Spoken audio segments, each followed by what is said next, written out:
మన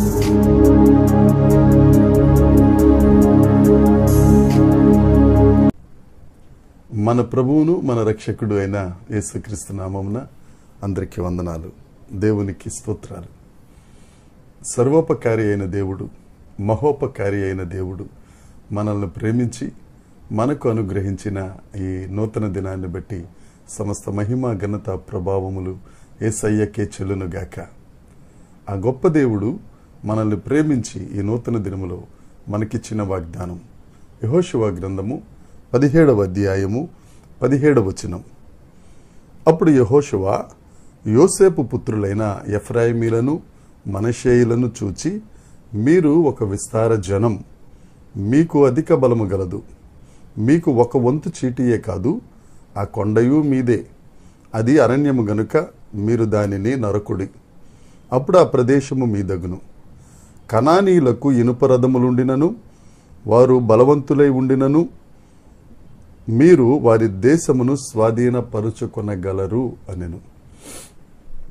దేవుని యందు ప్రియమైన దైవ జనాంగమా, యెహోషువ యోసేపు కుమారులైన ఎఫ్రాయిమీలను మనష్షేయులను చూచి, మీరు విస్తారమైన జనం, అధిక బలము కలిగిన వారు.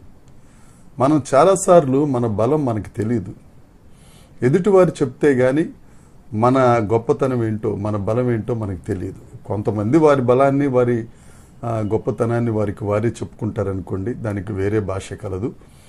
కానీ ఇక్కడ యెహోషువ యోసేపు కుమారులైన వారికి చెప్తున్నారు, మీరు విస్తారమైన జనం, మీరు అధిక బలము కలిగిన వారు, మీ బలమేంటో మీరు తెలుసుకోండి. అందుకే పౌలు గారు కూడా అంటారు, నన్ను బలపరుచువాని యందు నేను సమస్తము చేయగలను. మనకు అధిక బలం ఎక్కడి నుంచి వస్తుందంటే, మన దేవుడైన యేసుక్రీస్తు ప్రభువు అధిక బలము కలిగిన దేవుడు. మనం ఆయన మీద ఆధారపడినప్పుడు ఆయన బలంతో మనల్ని నింపుతారు, విస్తారమైన జనంగా మనల్ని చేస్తారు. మనం ఎదుటి వారిని చూసి బలవంతులనుకుని మన బలహీనతలు మనం వెతుక్కుని, మన బలహీనతలను బట్టి మనం కృంగిపోయి ఎదుటి శత్రువును బలవంతుడిగా ఎంచుకుని మనం భయపడిపోతుంటాం. నా ప్రియ సహోదరి సహోదరుడా, ఈ దినాన్న దేవుడు నీతోనే మాట్లాడుతున్నాడు. నీవు విస్తారమైన జనం, నీవు అధిక బలము కలిగిన వాడవు. నీ అంతటి నీకు బలం లేకపోయినా బలవంతుడైన దేవుడు నీ కుడి పక్షమునున్నాడు. బలవంతుడైన దేవుడు నీకు తోడుగా ఉన్నాడు. బలవంతుడైన దేవుడు నీలో ఉన్నాడు. ఆయన యందు మనకు అత్యధిక విజయము కలదు. ఆ దేవుని నమ్ముకున్నట్లయితే నీవు బలము కలిగిన వాడు. ఆ ఎదురుగా ఉన్న అడవి, కొండ ప్రదేశం నీదే. యెహోషువ చెప్తున్నాడు యోసేపు కుమారులతో, యోసేపు కుమారులరా, ఆ ఎదురుగా ఉన్న కొండ అరణ్యం మీదే, నరుక్కోండి. ఆ పాడైపోయిన స్థలమును ఆశీర్వదించబడిన స్థలంగా మీరు చేయండి. ఒకవేళ కనానీయులు బలవంతులు, వారు ఇనుప రథములు కలిగిన వారు, మీకంటే బలవంతులని వారిని చూసి భయపడుతున్నారేమో, మీరు భయపడవలసిన అవసరం లేదు. వారిని మీ పాదముల కిందకు తీసుకొచ్చే దేవుడు మీ పక్షమున ఉన్నాడు. ఇదే ఈ దినాన్ని నీకు ఇస్తున్న వాగ్దానం నా సహోదరి సహోదరుడా. నీకెదురుగా ఉన్న స్థలం నిర్జీవమైపోతే దానిని నువ్వు ఆక్రమించుకోవటానికి ధైర్యం చేసి ముందడుగు వేయి. యేసుక్రీస్తు నామాన నువ్వు ముందడుగు వేస్తే నీ శత్రువు నీకంటే బలవంతుడు అవ్వచ్చు, నీకంటే బలంగా ఉండొచ్చు, ఆయనకు అధిక బలం కలిగి ఉండొచ్చు. కానీ వారిని పాదాల కిందకు తీసుకొచ్చే యుద్ధశూరుడైన యెహోవా, సైన్యములకు అధిపతి అయిన దేవుడు నీ పక్షాన ఉన్నాడు. యుద్ధం ఆయన చేస్తాడు. రోమపత్రికలో ఉంది, అత్యధిక విజయమునిచ్చి ఊరేగించుచున్న దేవునికి స్తోత్రం.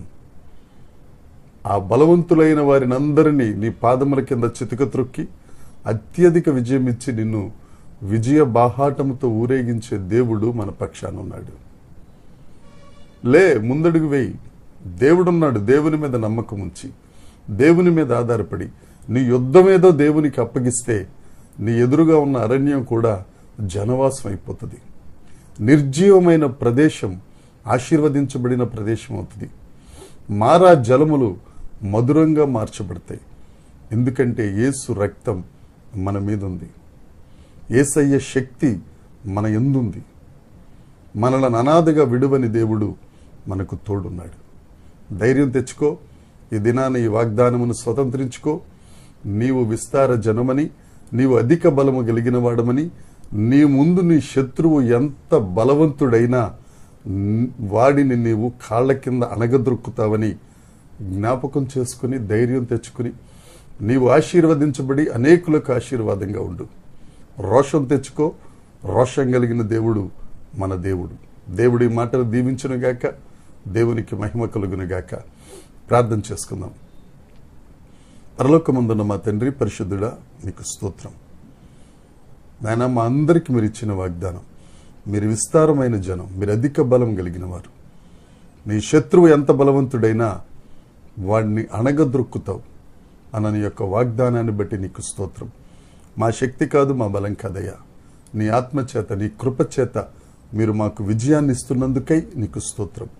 యేసు నామమును బట్టి ఆ విజయాన్ని మేము స్వతంత్రించుకొనుచున్నాం. విజయులముగా మా జీవితంలో ప్రభు ముందడుగు వేయుటకు, మీకు మహిమ కారణంగా మేము ఉండగలుగుటకు సహాయం చేయమని, మహిమ పొందమని మా ప్రభువును మా రక్షకుడైన యేసుక్రీస్తు నామమున ప్రార్థించి అడిగి వేడుకొనుచున్నాము తండ్రి. ఆమేన్. దేవుని కృప మనందరికీ తోడై ఉండునుగాక. ఆమేన్, ఆమేన్, ఆమేన్.